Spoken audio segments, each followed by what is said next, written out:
দিদার recipe, তবে অঙ্গনা খুবই কম রান্না করে। আমার মা এটা নিয়ে প্রচণ্ড রাগারাগি করে যে কেন, লোকে তো মন ভালো করার জন্য রান্না করে সব বলে, বাট করি। মানে আমি 3 বছর আগে লাস্ট রান্না করেছি, খুবই লজ্জার বিষয়। কিন্তু হ্যাঁ, মানে আমি খেতে ভালোবাসি। লোকজন বন্ধুরা যখন খাইয়ে দেয় আমি ডেফিনেট সবসময় খাই। ছবি নিয়ে কি বলবে, মানে অন্যরকমের ছবি এবং ছবিটা আমি খুবই এক্সাইটেড দেখার জন্য, অ্যাকচুয়ালি সব থেকে বেশি ইদার জন্য, কারণ ইদা আমার বোনের মতো হয়।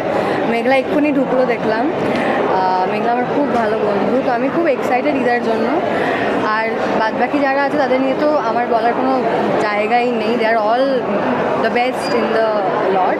আর প্রতিমদার ছবি মানে আমাকে দেখতে হবে। প্রতিমদার সবকটা ছবি আমার মানে অন্য রকমের লাগে, একটা অন্য জনরা ওনার সব ছবি, তো আমি খুবই এক্সাইটেড। বাদবাকি সব বলবো সিনেমা দেখার পরে।